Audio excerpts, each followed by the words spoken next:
Hello everyone. So today I want to discuss with you the 3 principles to achieve perfection in anything that we do. You know, Maharishi Patanjali in his world famous book called Patanjali Yoga Sutras mentions these 3 principles, which we can use to attain perfection in anything that we do. He's known as the father of yoga. Yoga not in the sense that we today perceive it. Many people think when they think about yoga, they start imagining different asanas, different body postures.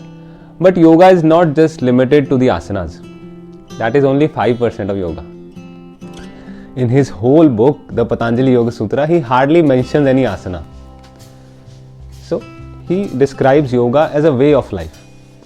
And how to achieve perfection in anything that we do? He mentions Satu Dirgha Kala Nairantarya Satkara Sevito Drid Bhumi. First one he says Dirgha Kal, which means for a long period of time. Now here he does not mention how long, but for a long period of time. There are so many people, they'll join a gym and in 3-4 days expecting results. Now what do you say to such people? So anything that we start, we need to practice it for a long period of time. First is Dirgha Kal. Second is Nairantar, without any gap. Suppose you start learning a guitar or you start playing tennis, you play for 1 month, you feel so good. And then after that, boredom starts to come and you drop the practice for 1 week or for 2 weeks and then you again start it. Will you be able to achieve anything? No. So the practice needs to be for a long period of time without any gap. Nairantar. And third one, he says Satkara Sevito.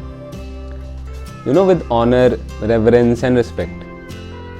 You must have seen so many singers when they come on stage, when they start performing, they'll touch their instrument with some respect, they'll bow down to it.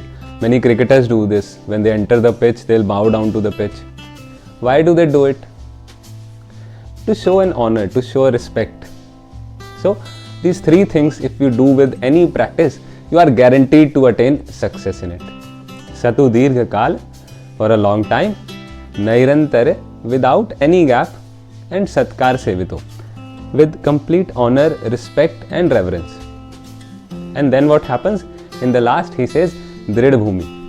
Then you attain stability in that. Then you attain, you are firmly grounded in it. Good. I hope you like this video. Thank you so much for watching and stay tuned for more videos.